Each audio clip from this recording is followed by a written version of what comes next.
Hi everyone. Thank you so much for joining us for our webinar today, Measuring What Matters with Google Analytics.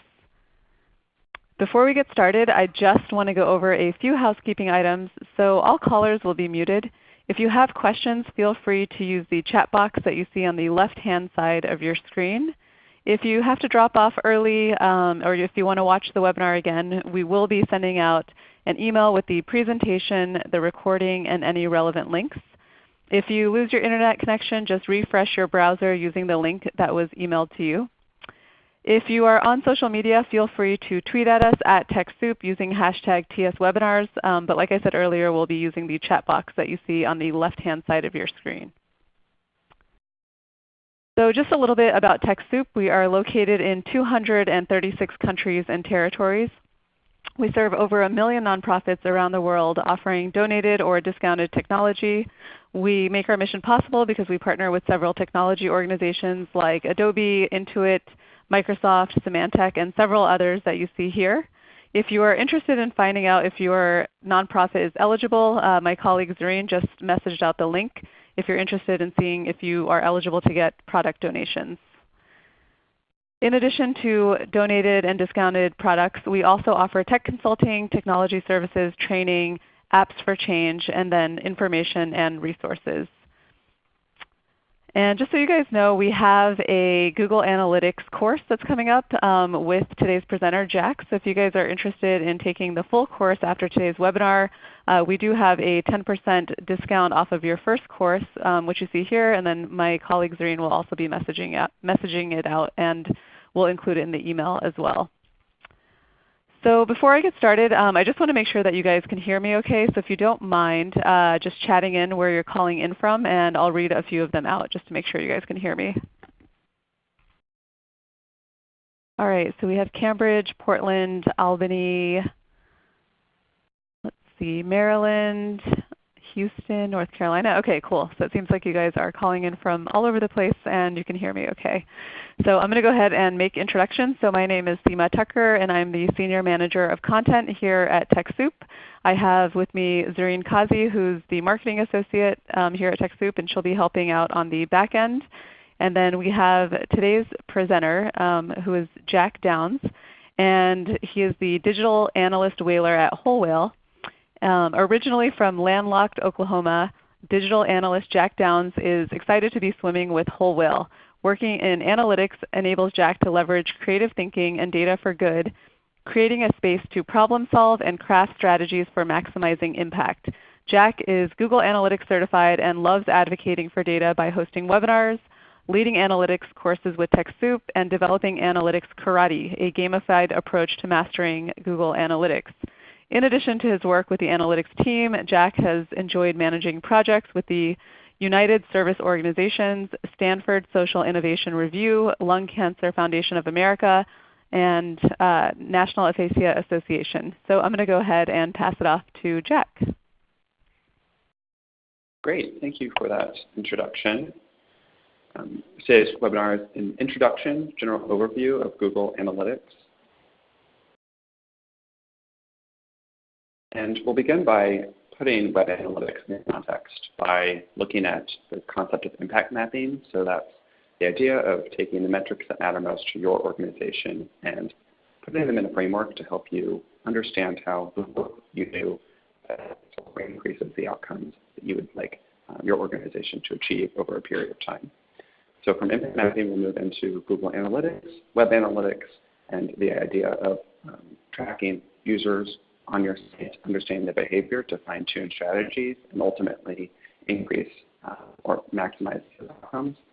Then we'll talk about making data accessible, so using Google Analytics and other tools to bundle information for automatic delivery to you and your team members. And then we'll open up the last 15-20 minutes of our presentation today for questions. So if you have questions as we move through this deck, write them down and we can work through those at the end. Hey Jack, sorry to interrupt. We're getting some feedback that it's a little bit hard to hear. Could you maybe speak a little closer to the mic? Yeah, how about now? Yeah, I think that's better. Okay, great. Thank you. I apologize for being soft-spoken. So a quick overview, we'll move from impact mapping to leveraging Google Analytics, talk about dashboards and making data accessible for you and your team, and then the last 20 minutes we'll leave open for questions. Once again, I'm Jack Downs. I'm a digital analyst whaler at Whole Whale. We take our titles very seriously. I've managed analytics for over 30 clients, so this is familiar territory. And like she mentioned, I'm Google Analytics certified, which I would encourage all of you after today's course, if you're interested in learning more about Google Analytics, to pursue that certification process. It's free and it takes only a few hours. It looks great on the resume. I work with Whole Whale, or for Whole Whale. We're a digital agency that leverages web data and technology to increase the impact of nonprofits. And we've had the privilege of working with a lot of cool organizations in our almost 10 years of operation, including Planned Parenthood, Peter G. Peterson Foundation, and Greater Than AIDS. Greater Than AIDS is an organization that we did a lot of Google Analytics optimization work with. Their purpose is to increase knowledge and understanding of HIV and AIDS, providing resources to inform treatment and to prevent the spread of that disease. We equipped GTA with advanced tracking in Google Analytics to guide their national ad campaigns, and we've seen pretty exceptional success with their team and the ability to kind of internalize that data analysis. Which an online community where teens share poetry. The organization has the ultimate goal of improving young adult literacy, and so poetry is kind of the medium for increasing that interaction with, engagement with literature and poetry.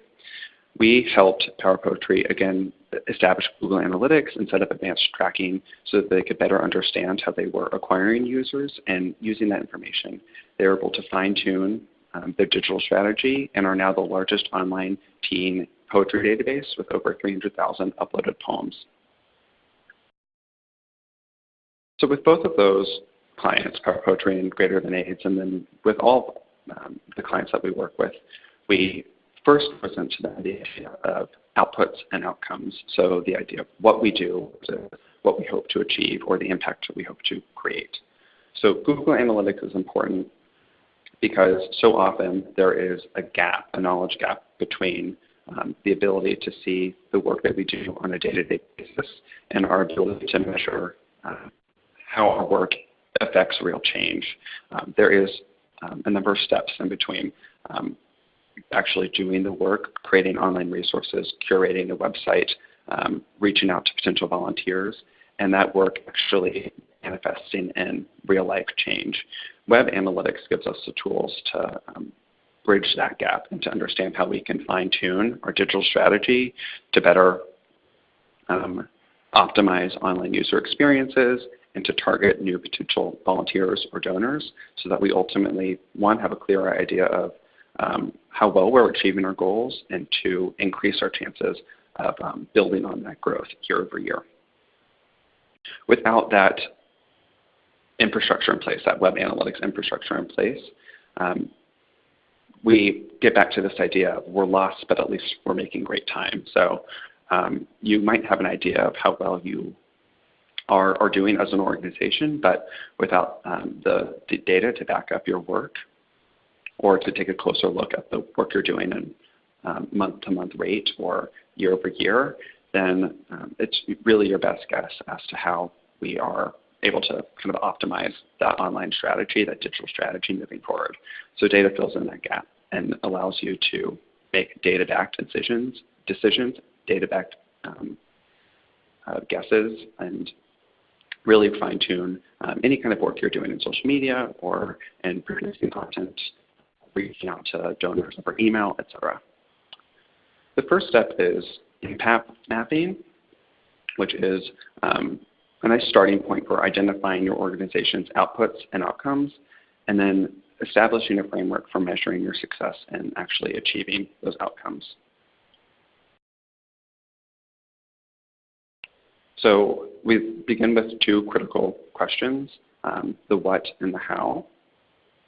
What are we trying to change in this world, and how are we going to do it? So what are we doing, and how are we going to do it? And then more importantly, how are we going to measure that change? So that's where web analytics comes into play. I have 4 steps here that I would encourage you as a bit of homework to work through yourself for your own organization, just so that you could begin conceptualizing how your work as an organization kind of maps onto a web analytics framework. The first step is defining purpose and intent. So identifying kind of from that 30,000-foot view, what is the long-term purpose of your goal? What need in society drove the creation of your organization? And an especially long-term kind of thought exercise, what would need to happen for us to successfully go out of business? So for an organization like Greater Than AIDS, who hope to spread resources for the treatment of AIDS and the prevention of its spread, the long-term goal would be a total eradication of the disease. So that's what it would look like for that organization to specifically, quote, go out of business. And then define the intended impact. So who benefits from your organization and how you define success with that audience in mind. So as we move through this deck, maybe jot down a few ideas. The next piece is determining outcomes and indicators. So what specific changes and outcomes will demonstrate you've outlined for your organization.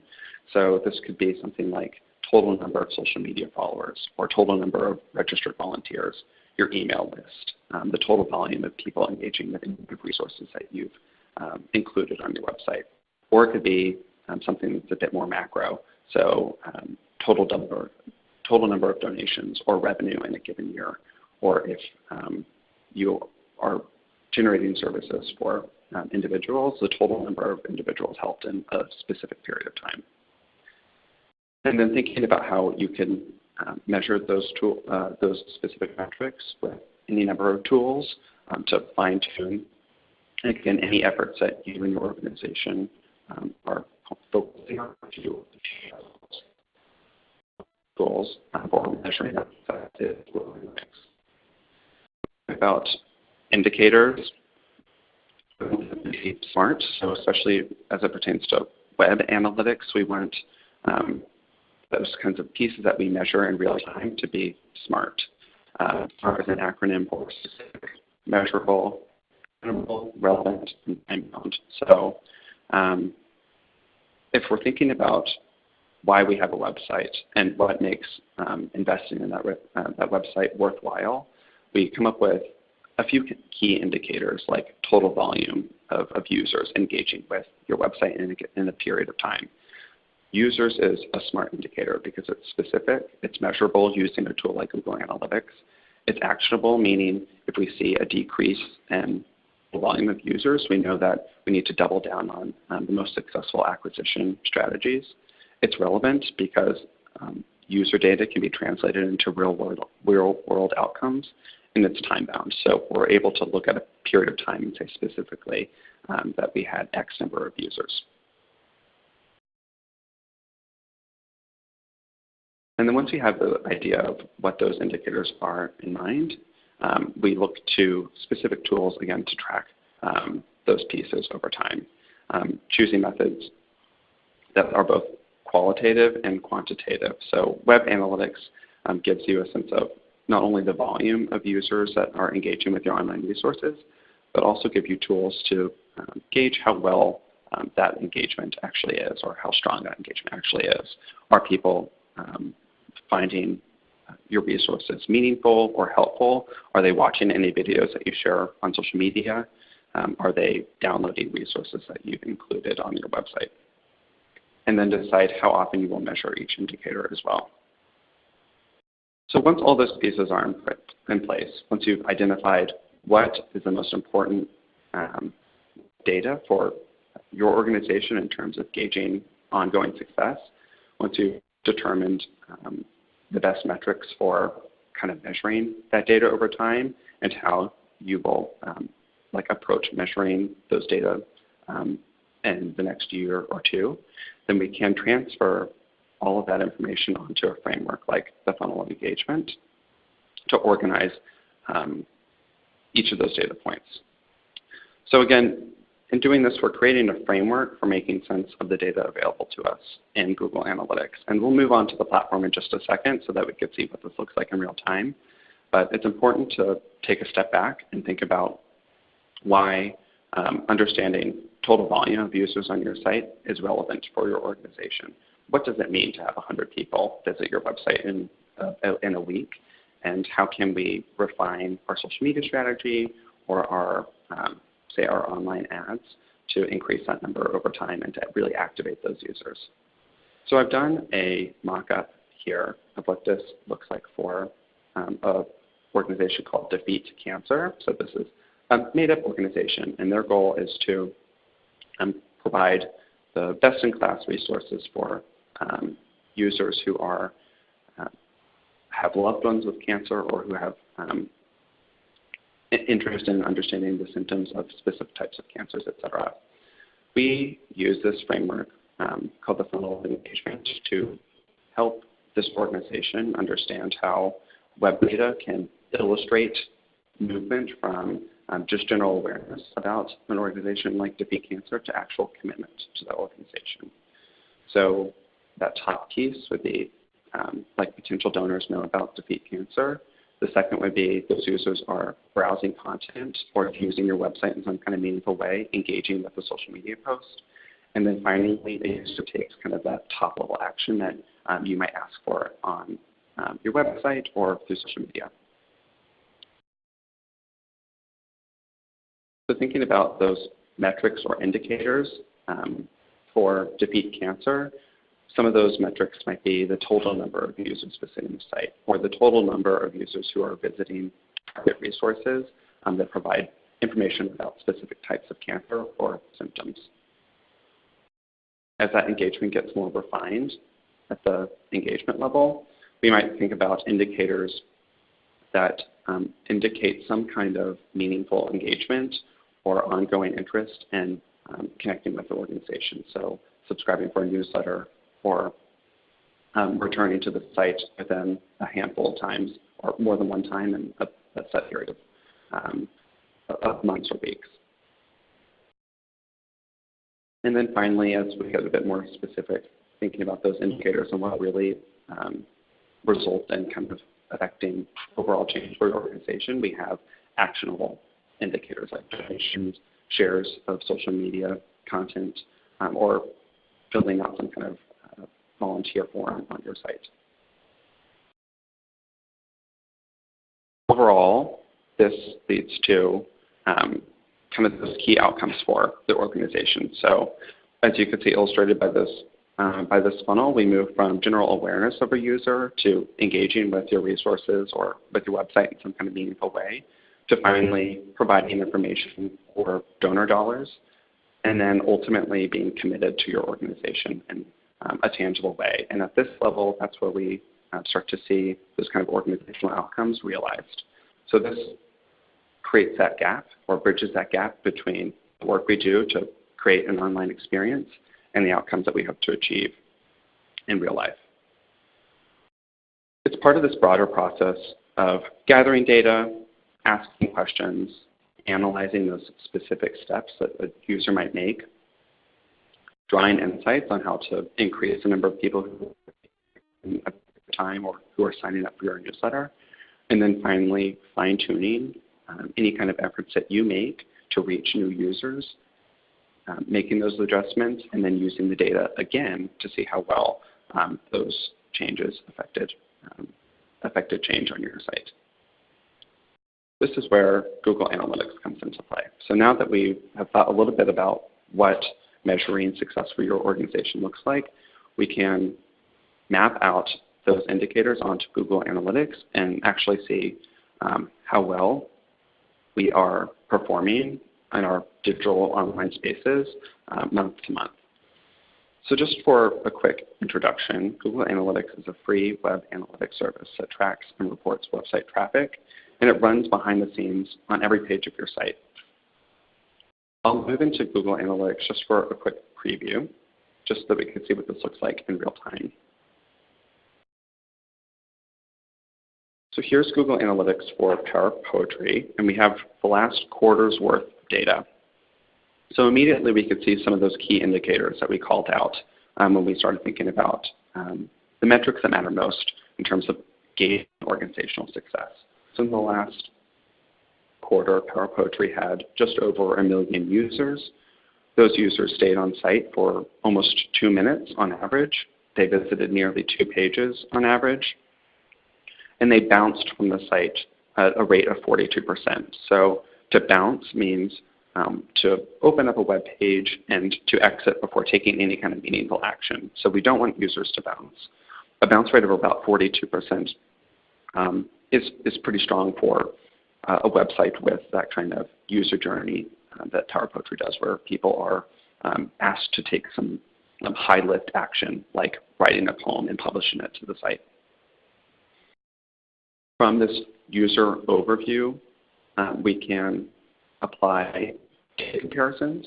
So I'm going to compare the last quarter to the previous period, or to Q4 2018. And using Google Analytics, we can see immediately how well we are doing compared to our own internal benchmarks. So comparing Q1 2019 to Q4 2018, we see that there were 30% more users roughly on site. And that measures of engagement, like bounce rate and average session duration, decreased marginally. So from Power Poetry's perspective, this would be a successful first quarter of the year.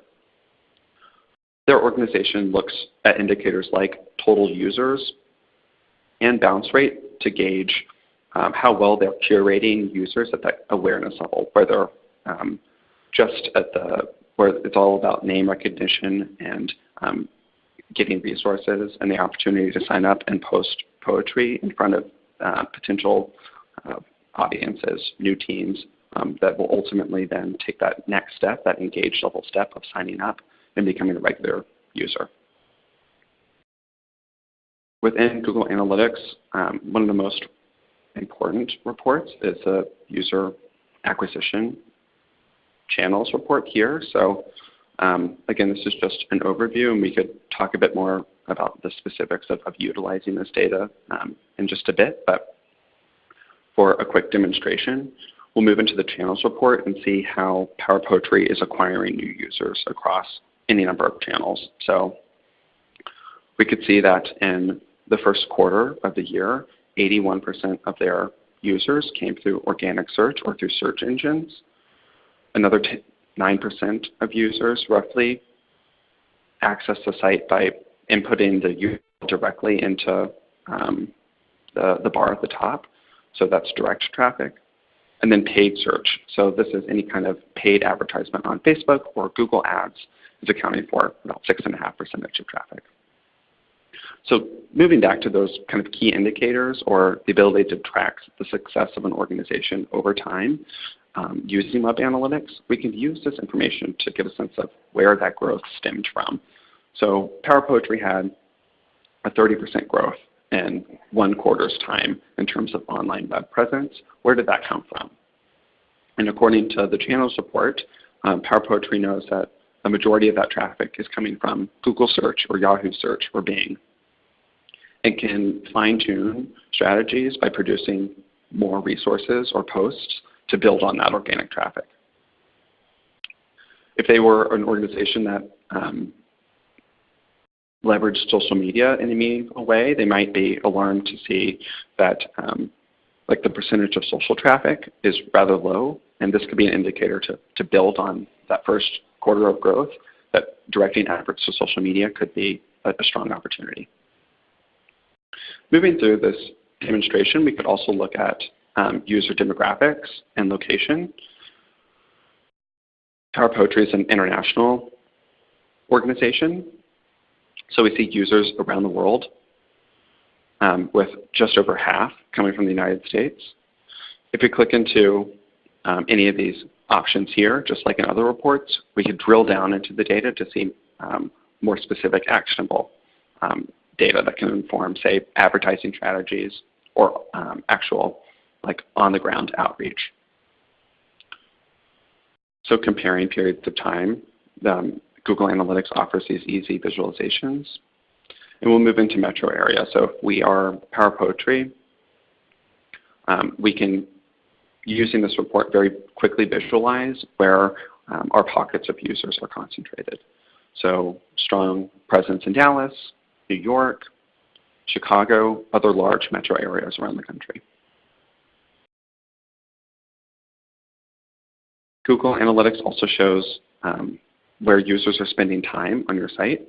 So within the behavior report, we can access all pages to get a sense of where users are engaging with your content or what posts are resonating, especially with your audiences. So for Power Poetry, about 4% are landing on this poetry dictionary. And then there are some outstanding posts added by individuals that are really driving traffic and are capturing user interest. Finally, Google Analytics offers the opportunity to create goals, which are specific actions that users could take on your site, like donations or sign up to be a volunteer, or add in a new poem in the case of Power Poetry.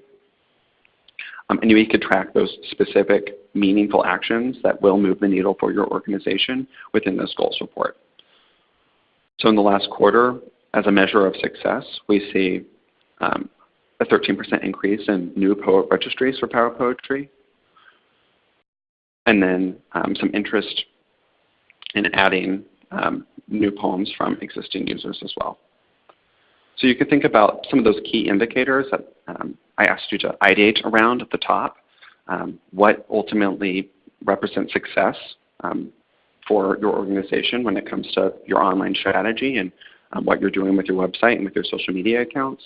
And this is where we would want to represent those indicators or to include those indicators, like donations, like volunteers, etc. So just by clicking around on 5 separate reports, hopefully you get a sense of the capacity that we have within Google Analytics to really understand what's going on our site in any given period of time and to derive useful insights from this data. Moving back into our deck, we can talk more about specific use cases for Google Analytics. So as you can see, there are hundreds of reporting options within Google Analytics. And to make the most of the data, you want to ask targeted questions to understand within the 20 to 30 minutes that you might have in a given week or month to really invest in your Google Analytics account, what's going on, or how you can best refine your online strategy based on the last month or two of activity. So I have a few guiding questions that we like to work on with our organizations, or the organizations that we work with. The key one being, how has traffic changed in the last month? So as we saw in that audience overview report, it's quite easy to visualize those changes with just a few minutes of analysis of that top-level page. I've included here just some clarifying definitions of the metrics that are kind of the most primary within Google Analytics. So there are things like users and sessions, concepts that might seem related or indistinguishable, but there's a key difference. The one being that users are unique individuals or machines that are accessing your site. I say machine because one user might have an iPhone and a computer and are engaging with your resources in an ongoing way. In that instance, the iPhone and the computer will be considered as separate users. Sessions, on the other hand, are just the total number of times that all of those users are visiting your site in a given period. We look at the idea of both traffic quantity and quality, so making sure that we are also measuring how strong of an engagement our users are having on site. So bounce rate, as I mentioned, refers to the percentage of people who leave without clicking around or logging some kind of meaningful action. And then goal completion rate, in Google Analytics especially, is an extremely valuable metric for appraising your online success for the last quarter or two. Goal completion rate is a percentage of visits, so total number of sessions that result in some kind of meaningful goal conversion. So how many users in the last month ended up donating or ended up signing up for my newsletter, ended up registering to volunteer, etc. The audience overview report, as we just called out, provides that bird's eye view of traffic and how it's changed from period to period, and gives you the tools to quickly answer that first question. What's happening in our account? Next up is who is our audience? So understanding demographic breakdown of your audience, both by gender, age, location, gives you the tools you need to effectively spend any kind of ad budget that you have allocated for Facebook ads or Google ads or YouTube, etc. It also gives you a clear idea of how to customize messaging or the content that you share to your site to target interest for specific demographic groups. Within Google Analytics, it's important to enable demographics and interest reports. So if you have a Google Analytics account already, make sure that you move into the property settings within your admin level view within the account to enable this demographic tracking. And I'll note that Google approximates audience age and gender, relying on past search behavior to make their best guess at just the general audience breakdown. We have found in our experience that this approximation is pretty reliable, but it is a caveat if there is any kind of reporting that's tethered to grants or other considerations where you might rely on that information to be exact. Within Google Analytics, that demographic reporting looks a lot like this. So you see percentage of users broken out by age cohort. And within this kind of report, you can see very easily how engagement varies by age level. You can see changes in bounce rate as users get a bit older. You see that the youngest users for Power Poetry here are spending the longest time on average, with 3 minutes about for an average session duration. Power Poetry hopes to target teens or users directly out of college, or even teachers who are using this tool to facilitate intra-classroom like poetry creation. So seeing a bulk of their users between 18 and 44, that sweet spot between students and teachers, is encouraging for Power Poetry.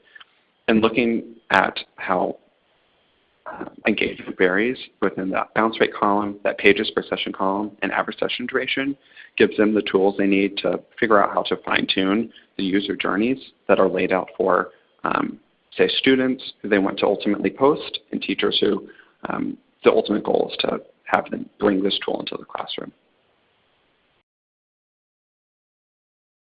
Next question is, what is the best way to reach new users? So we looked at the acquisition report, just like this. For Power Poetry, 71% of all users are coming from organic search. So that's, again, search engines. Within Google Analytics, sources of traffic, so specific search engines or specific websites like Facebook, Twitter, Wikipedia, the New York Times, etc., or organized in channels, so traffic channels by Google, and are conveniently sorted for comparison. But if you click within any of these tabs, you can see a full list of all the sites that are sending users to your traffic that fall underneath those broader categories. So those categories include paid search, which one of those primary sources of paid search will be Google Ads. So if you're running any kind of paid efforts within Google search where you are promoting certain links to rank for keywords within the Google Ads platform, you can track that data with specificity within the Google Analytics platform, as well as other ad data, like from Facebook.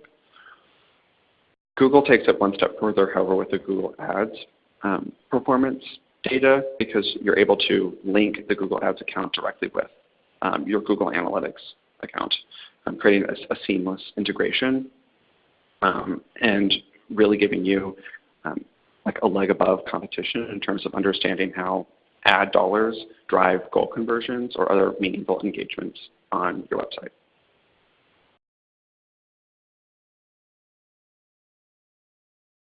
Within Google Analytics, we also like to analyze traffic by landing page. So a landing page is the first page that a user sees when they visit your site. This varies from user to user, just depends on how they are finding your site initially. If it's social media, then the link that you have shared as an organization will be the landing page. If it's in Google search, whatever that particular user has inputted into the search bar will result in maybe a different page aside from your home page or other key resources. Understanding how engagement varies at the landing page level gives you the opportunity to refine your digital marketing strategies to promote pages that do a great job of activating new users, and to potentially refine or change pages that have, say, a high bounce rate or that are the least likely to convert a donor or a volunteer registration. Finally, we like to think about how we define the most important users' behaviors. So calling back to that framework at the top, impact mapping, where we're thinking about the key indicators and how we can measure, say, engagement with blog posts or shares on social media or donations or volunteer registrations over time.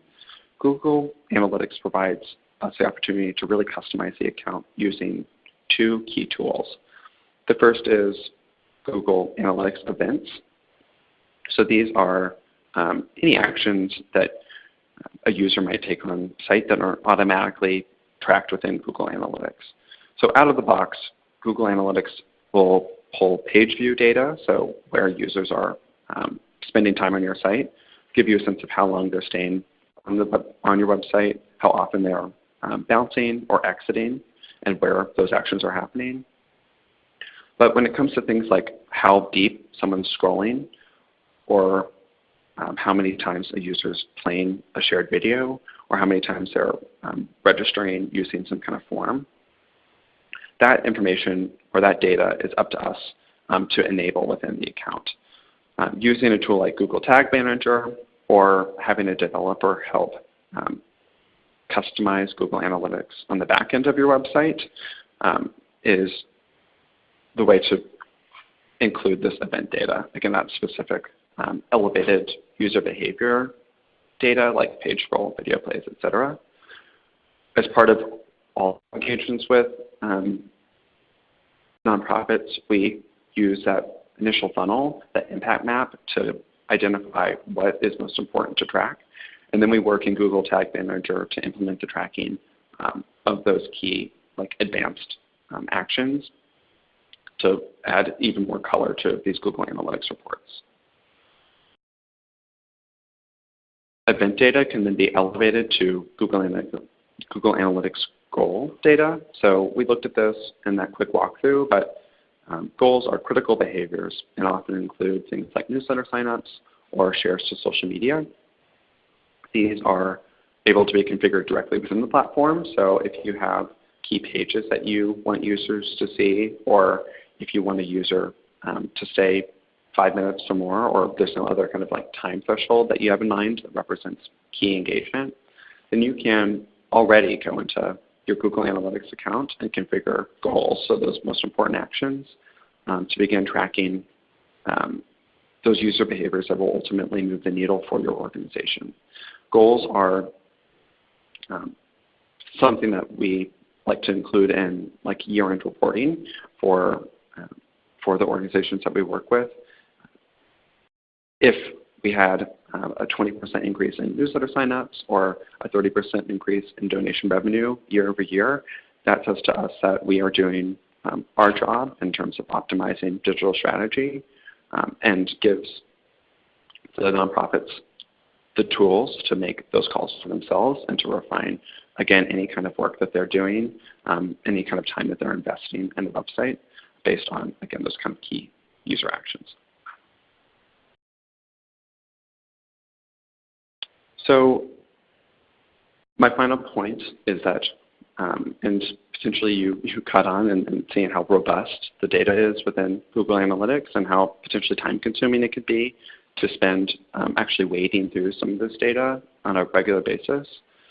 Google provides free tools to make that data a bit more accessible. So once you have Google Analytics configured on your website and you have an idea of what those key performance indicators are, you can then take all those key pieces and organize them in a data dashboard that can be scheduled for automatic delivery to your team or to your own inbox to make data-informed decision-making that much easier. So rather than having to log on to the platform and make sense of the reports on your own, you can facilitate that kind of ongoing analysis using a tool like like dashboards within Google Analytics or Data Studio dashboards. So Google Data Studio is another freemium tool offered by Google. It integrates seamlessly with Google Analytics, so transferring information from one platform to the other is quite easy. These are bite-sized reports that can be customized and scheduled, like I said, for automatic delivery. And icing on the cake is that they are generally like quite stunning data visualization that can be like presented to your board or shared regularly with other kind of stakeholders in a very polished, professional way. So I will click into our own Data Studio template, which we will link to in a follow-up, just to give you an idea of what this looks like. So within this report, you can see some of those key pieces for Power Poetry delivered in a bit more digestible way. So sessions and users are key measures of success. They want to know how many teens are accessing their site. Then we have bounce rate, goal completions. And as we scroll over widgets, you can see how they become interactive. We can set a date range and compare time periods.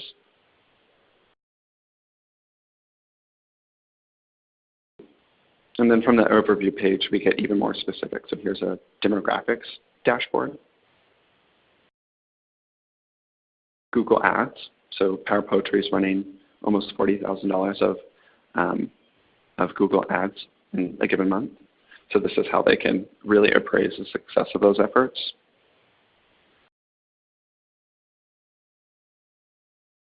Organic search, so how well we are providing content that users finding or looking for resources in Google search, how well those resources are resonating with those users. And then finally, social media. So how does engagement vary by social media platform, when it's the best time to post based on total volume of users and their likelihood to complete one of those key actions that we've defined as goals, both for day and time. So if this is a tool that you'd be interested in customizing for your own organization, it's link or substitute the data currently linked to each of these pieces with your own.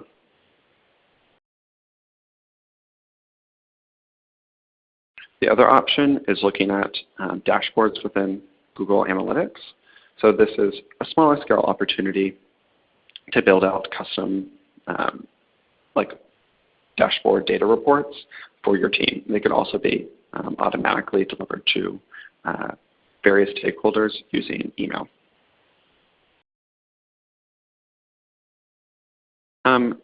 Just a quick note for those users interested in or who have existing familiarity with the tool. In the last year or so, there have been a number of key changes on the platform. So users, for example, are now our primary metric in Google Analytics, and this affects a number of key traffic reports.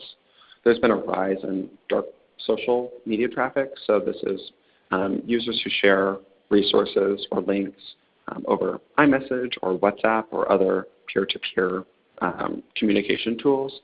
And this has increased the overall volume of direct traffic within the channels report. And then finally, we have enhanced opportunities to really package and visualize this data within Google Data Studio. So we could touch on each of these pieces for users interested in learning a bit more in next week's Google Analytics refresher course.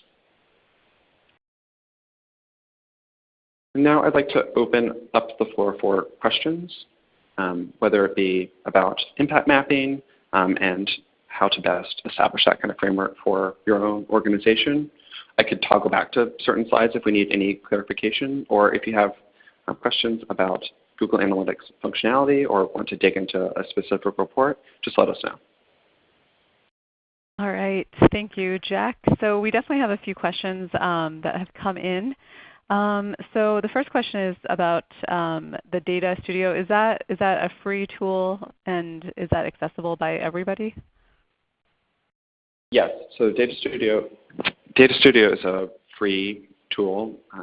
It wasn't always free. Google, within the last year or two, made that extension of their Google suite free to users who are not at the 360 level, which is for much larger organizations.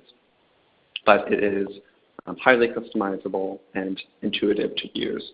So I would encourage as a follow-up to this webinar, especially if someone has Google Analytics already installed, to log into Google Data Studio using just your Gmail login and begin playing around with how you can organize data. I'll call out that not only can you don't have to just rely on Google Analytics data for Data Studio. If you organize information in a Google Sheet report or other third-party platforms, it's easy to import that data as well for easy visualization. It's a really outstanding tool. Okay. We got a question from Elaine. What is a normal or acceptable bounce rate for a nonprofit?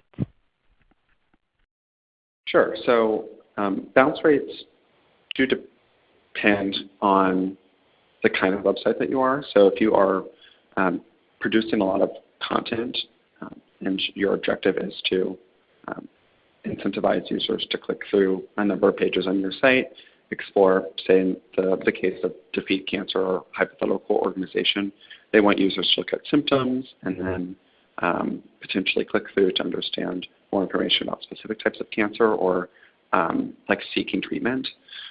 That bounce rate will need to be far lower than, say, an organization that is driving users to take some kind of off-site action or offline action, a website that serves more of like a pamphlet than an actual repository for blog post resources, etc.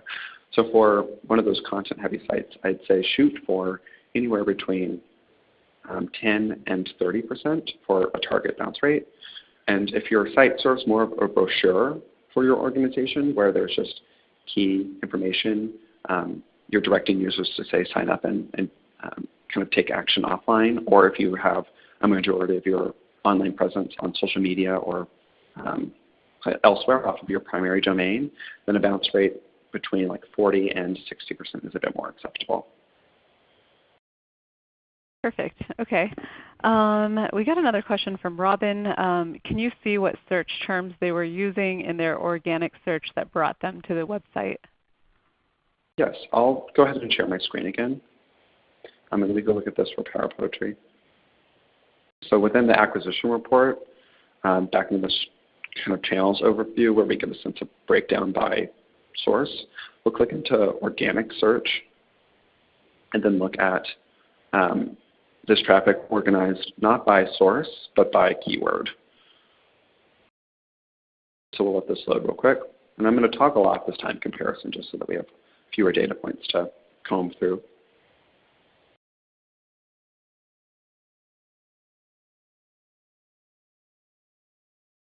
So here we could see all of this organic search data organized by keyword. Within Google Analytics, a lot of this information is proprietary, so not provided. It's going to be information withheld by Google Analytics. So this isn't ideal, but we can extrapolate what we know, or extrapolate the keywords that are included to get a sense of what content really is resonating. The percentage of users who are searching around the top terms that are listed, and our experience is much higher than is indicated here. This report's just skewed by Google's own preferences to incentivize potentially the use of the ads program instead. We have two alternatives to this report that I'd like to call out. The first is landing page. So organic landing pages are going to be the strongest approximation of the groups of keywords that users are searching for to find a particular resource. So Poetry Dictionary is Power Poetry's top landing page.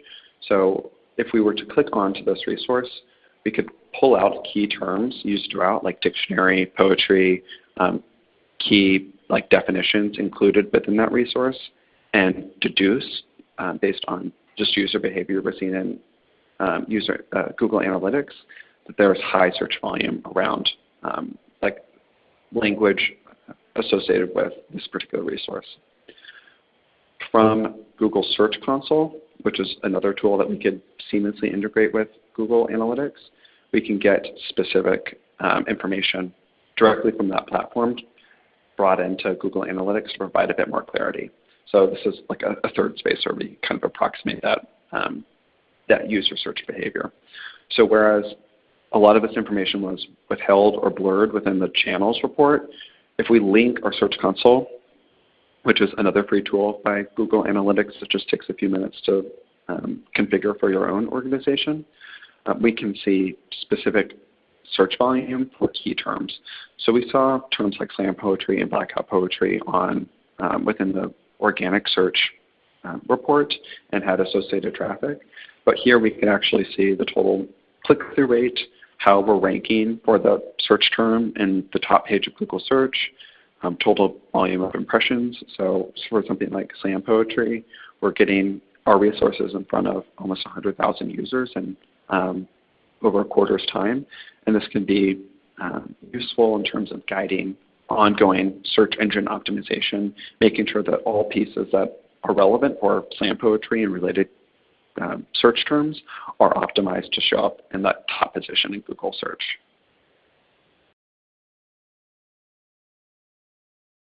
Okay, perfect. So I think we have time for about one more question.